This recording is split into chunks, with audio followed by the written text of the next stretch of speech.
अस्सलामुअलैकुम नाजरीन। हम उनके आगे बढ़ने के मुंतज़िर बैठे थे, लेकिन दुश्मनों में से कोई आगे न बढ़ा। दिन का खाना हमने नहीं खाया था। दोपहर को जब बारिश हल्की हल्की बूंदाबांदी में तब्दील हो गई थी और दुश्मनों ने अपना काफ़ी एमुनेशन हवा में फूंकने के बाद चुप साध ली थी, काबिल खान हमें ढूंढता हुआ वहाँ निकला। गीले कपड़ों में मुझे सर्दी महसूस हो रही थी। पलूषा का बदन भी बिल्कुल ठंडा हो रहा था। जीशान भाई, चलो बैठक में चलते हैं। हमने कल रात भी बैठक में गुजारी थी।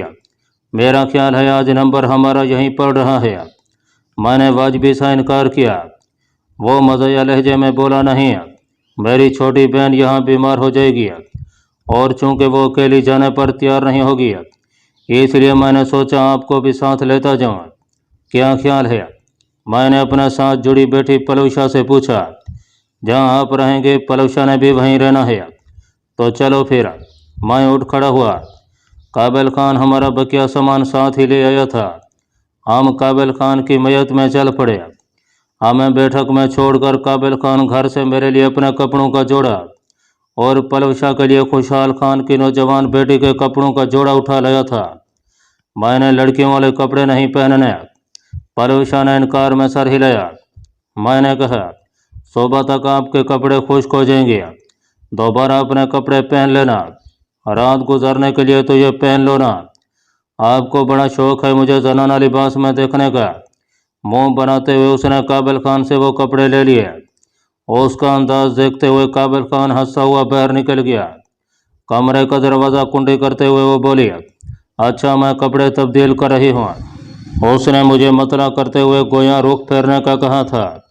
काली सियाह कमीज जिसके सामने सफ़ेद धागे से खूबसूरत अफगीने टंगे थे, सर पर उसी रंग का कढ़ाई किया हुआ दुपट्टा ओढ़े वो मुझे कोई और पलूषा नजर आई। मेरा दिल यूं धक धक करने लगा जैसे सीने का पिंजरा तोड़कर बाहर आ गिरेगा। मैं मबहूत होकर उसे देखने लगा। उसने शर्माते हुए नजरें झुकाई और फिर ऐसा से बोली, कहीं नजर ही न लगा देना।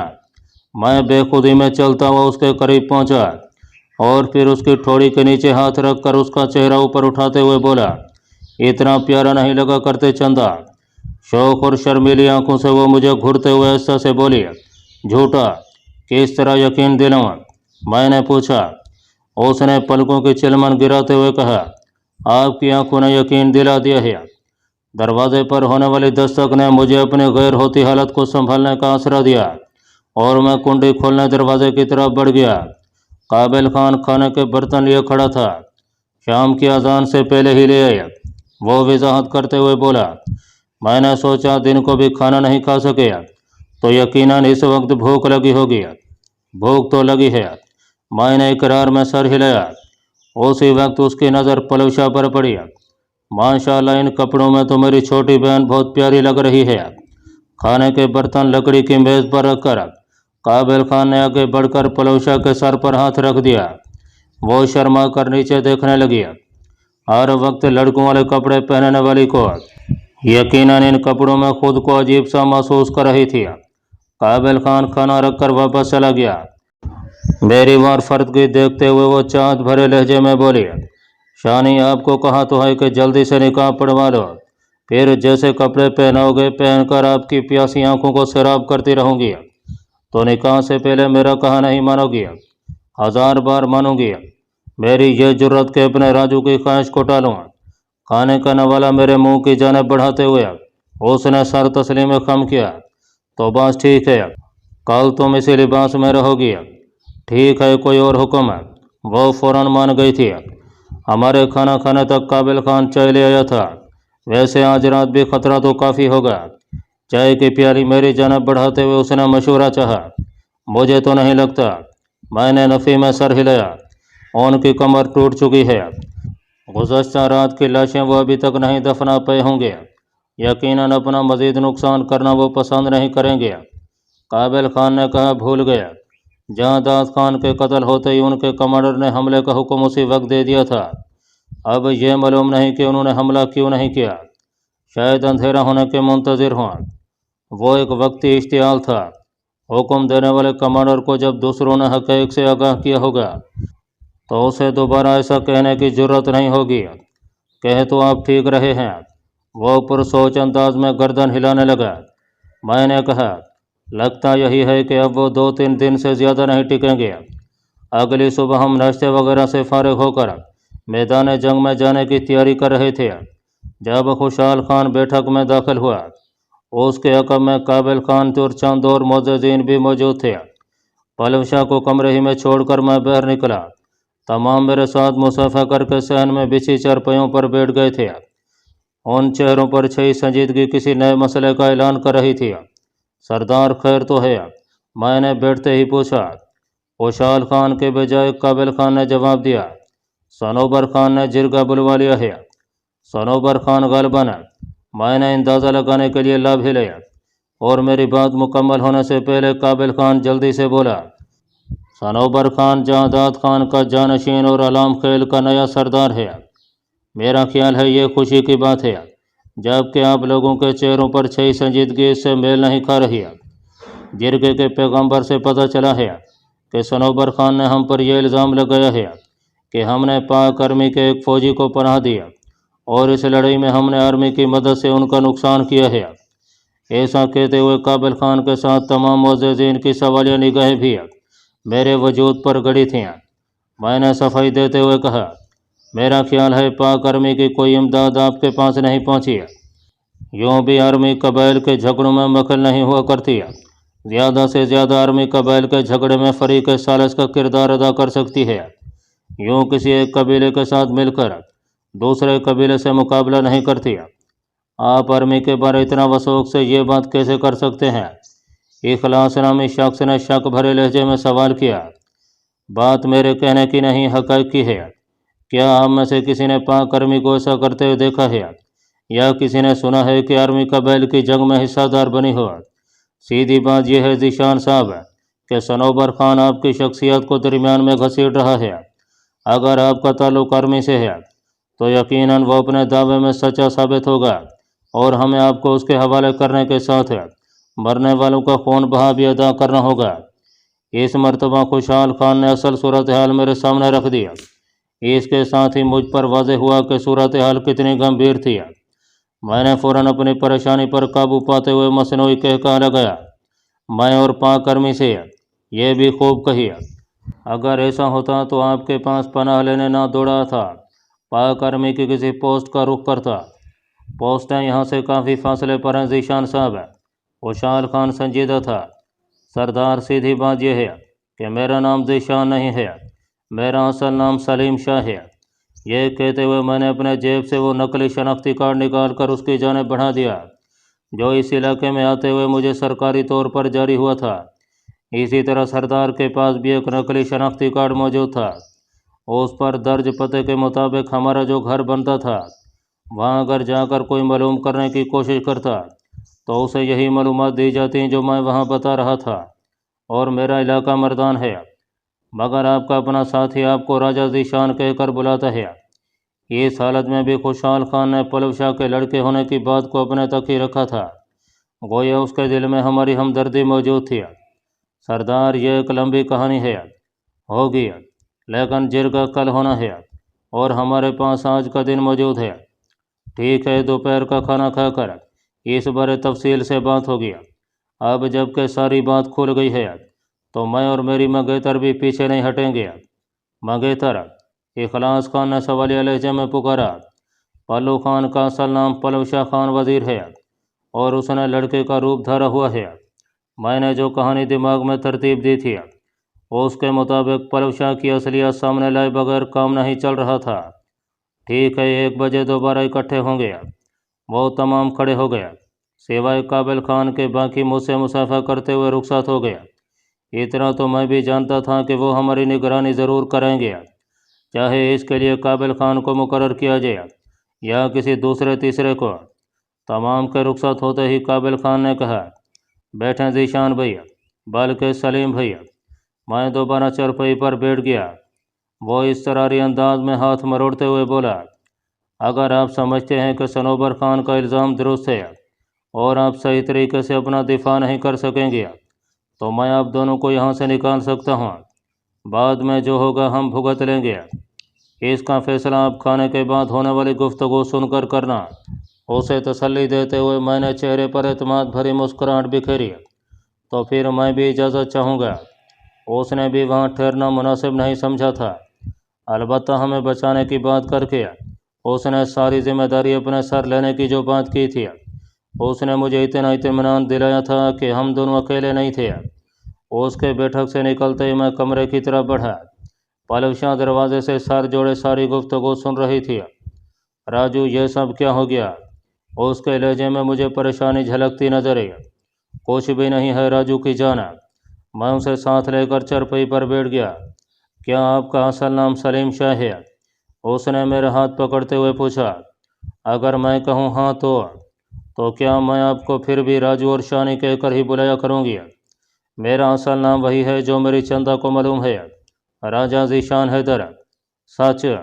وہ نہ جانے کیوں اتنی زیادہ خوش ہو گئی تھی۔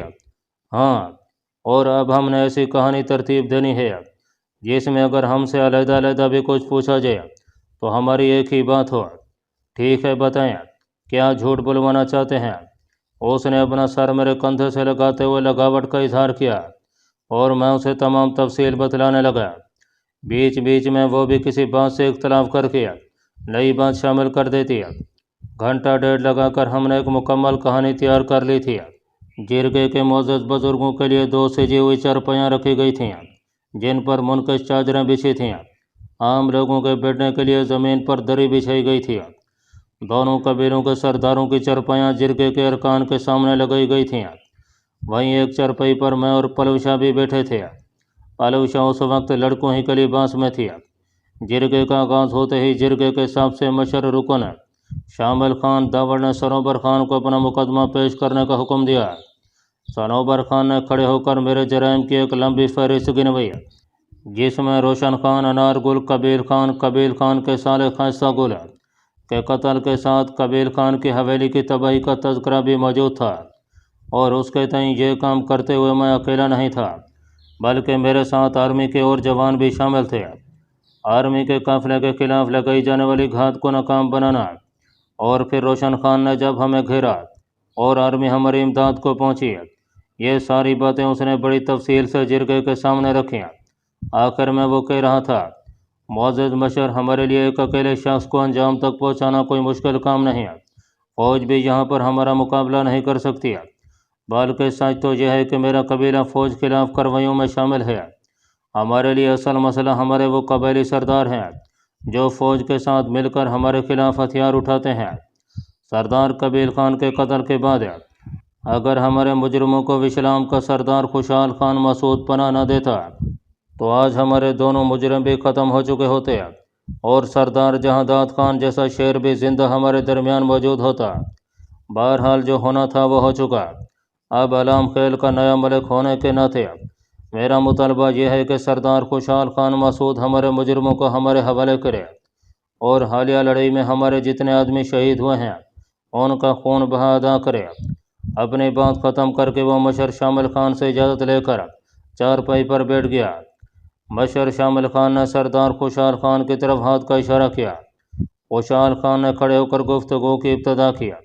معزز مشر، جہاں تک پاک فوج کے ساتھ مل کر جہاں داد خان یا قبیل خان مرحوم کے خلاف کوئی کارروائی کرنے کی بات ہے تو یہ سراسر الزام ہے اور سردار سنوبر خان اس الزام کو ثابت نہیں کر سکتا۔ اگر ہمارے ساتھ فوج کے جوان شامل ہوتے تو یقیناً انہیں اب تک یہیں ہونا چاہیے تھا، کیونکہ ہمارے گاؤں کو چاروں طرف سے سردار سنوبر خان کے لشکر نے گھیرا ہوا ہے اور کوئی بھی بندہ ان کے آدمیوں کی اجازت کے بغیر اس علاقے میں داخل نہیں ہو سکتا۔ رہ گیا اپنے قبیلے میں کسی اجنبی کو پناہ دینے کی بات ہے تو اس کی اجازت بلکہ حکم مجھے قبیلی روایات دیتی ہیں۔ یہی بات اس دن میں نے سردار جہاں داد خان مرحوم سے بھی عرض کی تھی کہ جب تک اس کے مجرم میرے قبیلے میں رہیں گے میں ان کی حفاظت کا پابند ہوں گا، البتہ جب وہ میرے قبیلے کی حدود سے نکل جائیں گے تو پھر ان کا مجھ سے کوئی تعلق نہ ہوگا۔ مگر سردار جہاں داد خان نے میری ایک نہ سنی اور اپنے بڑے لشکر کے زام میں میرے قبیلے کا گھیراؤ کر لیا۔ گولی چلانے کی ابتدا بھی انہوں نے کی، میرے 2 آدمی بھی پہلے انہوں نے شہید کیے۔ اس کے بعد جواب دینا میرا حق بنتا تھا۔ اس ضمن میں معزز مشر یہ بات زیر نظر رکھے، 1.5 سال پہلے میرے ایک دشمن کو سردار قبیل خان اپنے ہاں پناہ دے چکا ہے، جو آج بھی علام خیل میں اس کا لشکری بن کر زندگی گزار رہا ہے۔ وہ میرے قبیلے کا دشمن ہے، اور جس دن ہم میں سے کسی کو علام خیل کی حدود کے باہر نظر آیا، ہم اپنا بدلہ لیں گے۔ لیکن ہم نے اس متعلق نہ تو سردار قبیل خان سے گلہ کیا، اور نہ اس کی وجہ سے دونوں قبیلوں کے درمیان جو معاہدہ ہو چکا تھا اس پر حرف آنے دیا۔ اب ان کی باری آنے پر بھی میں صنوبر خان سے اسی وسیع القلبی کی خواہش رکھتا ہوں۔ سردار جہاں خان نے آپ کے مجرم کو آپ کے حوالے کرنے کی پیشکش کی تھی۔ اس مرتبہ صنوبر خان براہ راست خوشحال خان مسعود کو مخاطب ہوا۔ ہاں، یہ سچ ہے، خوشحال خان نے اس بات میں سر ہلایا، لیکن میں ایسا نہیں کر سکتا تھا۔ یہ بات سراسر قبیلی روایات کے خلاف تھی، اور میں نہیں چاہتا تھا کہ صرف اپنے دشمن کی بازیابی کے لیے اپنے پرکھوں کی شاندار روایات کو پس پشت ڈال دوں۔ یہ بزدلی اور خود غرضی کی علامت ہے۔ خوشحال خان کی بات کافی سخت تھی۔ صنوبر خان غصے ہوتے ہوئے بولا، بزدل کون ہے یہ جلد ہی پتہ چل جائے گا۔ دونوں سردار ایک دوسرے کو دھمکی دینے یا نازیبا الفاظ کہنے سے گریز کریں۔ مشر شامل خان داور نے فوراً انہیں اپنی طرف متوجہ کیا۔ دونوں سردار خاموش ہو گئے تھے۔ سردار خوشحال خان، کیا آپ کے پاس کوئی ثبوت ایسا موجود ہے جس سے ثابت ہو کہ آپ کے مہمان ذیشان یا ایس نامی شخص کا تعلق آرمی سے نہیں ہے؟ اس بارے سردار صنوبر خان نے جو بات کی ہے اس کی روشنی میں تو آپ دونوں کے مہمان مشکوک ہیں، کیونکہ دونوں نے بغیر کسی وجہ کے نہ صرف سردار قبیل خان کو قتل کیا ہے، بلکہ اور بھی کئی ایسی کارروائیاں کی ہیں جن کی کوئی تجزیہ نہیں کی جا سکتی، سوائے اس کے کہ آپ کے دونوں یا کم از کم ایک مہمان فوجی ہے اور دوسرا اس کا مقامی مددگار ہے، اور قبیلی روایات کے مطابق آپ سرکاری افراد کو ساتھ ملا کر کسی دشمن قبیلے کے خلاف کوئی کارروائی نہیں کر سکتے۔ معزز مشر، میں اپنا جواب تفصیل سے دے چکا ہوں۔ باقی جہاں تک میرے مہمان کے فوجی ہونے کا تعلق ہے تو یہ الزام ایک غلط فہمی کا نتیجہ ہے، جس کا تفصیلی جواب میرا معزز مہمان ہی دے گا۔ اگر آپ کی اجازت ہو تو میرا مہمان اپنے اوپر لگے الزام کا جواب دینے کے لیے تیار ہے۔ اجازت ہے؟ مشر شامل خان نے ہاتھ اٹھا کر مجھے گفتگو کی اجازت دی۔ میں نے کھڑے ہوتے ہوئے کہا، معزز مشر، میری کہانی تھوڑی طویل ہے، اور اصل بات سمجھنے کے لیے ضروری ہے کہ میری تمام کہانی کو غور سے سنا جائے۔ یہ ضمن میں جرگے کے معزز افراد کی قیمتی توجہ کا خواہش مند ہوں۔ میری کہانی کی ابتدا اس وقت ہوئی جب میں مجاہدین کے کیمپ میں جہاد کی غرض سے شامل ہوا، لیکن بمشکل چند دن ہی تربیت حاصل کر سکا ہوں گا کہ ایک دن طبیعت کی خرابی کی وجہ سے وقت سے پہلے تربیت کے میدان سے رہائشی کمرے کی طرف آ گیا۔ مجھے رہائش کے لیے جو کمرہ ملا تھا اس میں میرے علاوہ 4 اور لڑکے بھی تھے۔ ان لڑکوں میں ایک نوعمر لڑکا پلو خان بھی تھا، جو کافی عرصے سے وہاں تربیت حاصل کر رہا تھا۔ اس دن اتفاق سے پلو خان بھی کسی وجہ سے تربیتی میدان میں نہیں جا سکا تھا۔ میں جب کمرے میں داخل ہونے لگا، پلو خان اس وقت کپڑے تبدیل کر رہا تھا۔ اپنے تئیں وہ خود کو اکیلا سمجھ رہا تھا، اس لیے اس سے یوں بے احتیاطی ہو گئی، اور اندر داخل ہوتے ہی میں یہ دیکھ کر حیران رہ گیا کہ پلو خان لڑکا نہیں بلکہ لڑکی تھی۔ یہ بھی مجھے دیکھ کر پریشان ہو گئی تھی، لیکن جو ہونا تھا وہ ہو چکا تھا۔ میں نے اسی دن پلو خان سے اس وجہ پوچھی، اور اس کی وجہ جانتے ہی مجھے اس سے ہمدردی ہو گئی، جو بعد میں محبت میں ڈھل گئی۔ میں نے اسے شادی کی پیشکش کی، جو اس نے اس شرط پر مان لی کہ اگر میں اس کے دشمن کے خلاف اس کی مدد کروں۔ پس میں تیار ہو گیا۔ اسی دن ہم دونوں مجاہدین کے کیمپ کو خیر آباد کہہ کر وہاں سے نکلے۔ ہمارے پاس ہتھیار وغیرہ موجود نہیں تھے، اور اتنی رقم بھی نہیں تھی کہ ہتھیار خریدتے۔ میں نے رقم کے بندوبست کے لیے مردان کا رخ کیا۔ وہاں سے آتے وقت میرا قریبی دوست گل خان بھی میرے ہمراہ تھا۔ شکئی سے ہم پیدل شوال وادی کی طرف آ رہے تھے کہ راستے میں وچا نرائی پہاڑی کے دامن میں ہم پر گولیاں برسائی جانے لگیں۔ ہم ڈر کر وچا نرائی پر چڑھ گئے۔ اوپر جا کر معلوم ہوا کہ ان لوگوں نے فوج کے 2 جوانوں کو گھیرا ہوا تھا۔ ہم خواہ وہاں پھنس گئے تھے۔ اب اگر ہم نیچے جا کر انہیں بتاتے کہ ہمارا تعلق فوج سے نہیں ہے تو یقیناً کوئی نہ مانتا۔ ساری مصیبت کو دیکھ کر ہم فوجی جوانوں کے ساتھ دہشت گردوں کا مقابلہ کرنے لگے، اور حقیقت میں ہمیں اس وقت یہ معلوم ہی نہیں تھا کہ ہمارا مقابلہ قبیل خان کے لشکر سے ہے۔ میں لڑکپن ہی سے بہت اچھا نشانے باز تھا، इत्तफाकन कबील खान का कमांडर रोशन खान मुझे एक करीबी पत्थर की आड़ में लेटा हुआ नजर आया, जिसे मैंने अपने फायर के निर्गे में ले लिया। बाद में उसके माफ़ी मांगने पर मैंने उसे छोड़ दिया था। इसी असना में फौज की गाड़ियां आ गईं और ये भाग पड़े। बड़े अफसरों ने हमें शाबाश वगैरह देकर जाने की इजाज़त दे दी। अब इस बात को बुनियाद बनाकर सरदार सरोवर खान मुझे फौजी साबित करने पर तुल गया। हालांकि मैं कबील खान के खिलाफ सिर्फ अपनी मंगेतर पलव शाह खान वजीर के कहने पर हुआ था, और शायद मोअज़्ज़ज़ सरदार ये नहीं जानता कि पलव शाह खान उसकी हम कौमी नहीं है, हम कबीला भी है। पलव शाह का तल्लुक़ अलाम खेल से है, इसके वालिद का नाम यामीन खान है। मैंने पलव शाह की पूरी कहानी भी जिरगे के अरकान के सामने दोहरा दिया। बाकी सरदार सकलैन खान के बेटे की शादी में अनार गुल को पलव शाह ने इसलिए कत्ल किया क्योंकि अनार गुल वही शख्स है जिसने पलव शाह के छोटे भाई को लात मार कर गाड़ी से नीचे गिराया था, जिसकी वजह से उस मासूम की मौत वाक़ई हो गई थी। रोशन खान खुद उनके अपने आदमी की गोली का निशाना बना। एक दो और कत्ल हमने अपनी जान बचाने के लिए किए थे, और दिफा का हक हर इंसान तो क्या जानवर को भी हासिल है।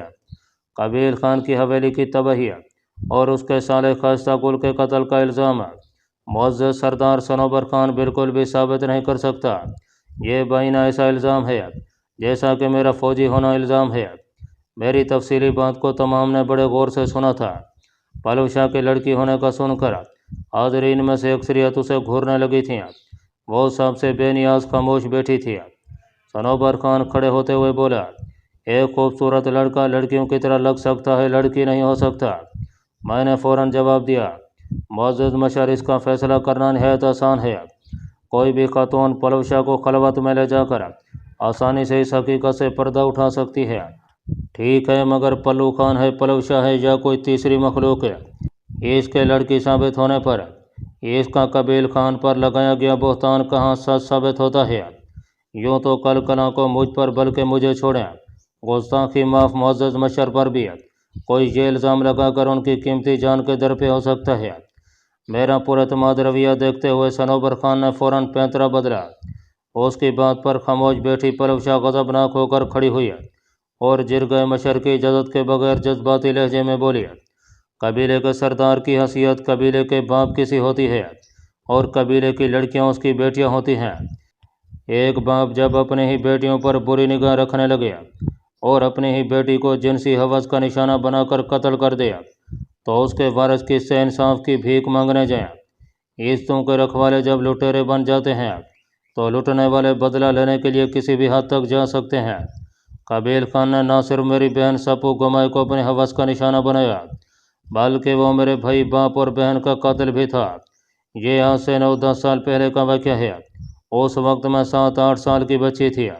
मेरा पूरा ख़ानदान उस जालिम ने बर्बाद कर दिया था, और उसी वक्त से मैं और मेरी माँ ने अपनी ज़िंदगी का मकसद ही कबील खान की मौत को बना लिया था। अगर इस मुतल्लिक़ किसी को कोई शक है तो मैं मुअज़्ज़ज़ जिरगे से 1-2 दिन की मोहलत तलब करती हूँ। अलाम खेल में कई ऐसे अफराद मौजूद हैं जो मेरे हक़ में गवाही देने पर तैयार हो जाएंगे। अलाम खेल जाने की ज़रूरत नहीं है बेटी, मैं इस बात का गवाह हूँ कि कबील खान ने यह सब कुछ किया जिसके बारे ये बच्ची बात कर रही है। हाज़रीन में बैठे हुए एक उधेड़ उम्र शख्स ने खड़े होकर फ़ौरन पलव शाह की बात की तस्दीक कर दी थी। पलव शाह उसे शुक्रगुजारी भरी नज़रों से देखते हुए बैठ गई थी। इसके बाद भी सरोवर खान ने काफ़ी आएँ बाएँ किया, मगर हमारा मुकदमा मजबूत था। उसके हर सवाल का शाफी जवाब हमारे पास मौजूद था। हमारे मुकदमे का सबसे मजबूत पहलू पलव शाह की मज़लूमियत और उसके वाक़े की सच्चाई थी। पलव शाह की कहानी में मेरे फ़ौजी होने की बात भी पसे पर्दा चली गई थी। तमाम बातों के इख्तिताम पर जिरगे के अरकान कमरे में चले गए और आधे घंटे की गुफ्त शनीद के बाद बाहर आकर उन्होंने सरोवर खान के मुकदमे को बेबुनियाद करार देते हुए पलव शाह के हक़ में फ़ैसला दे दिया था।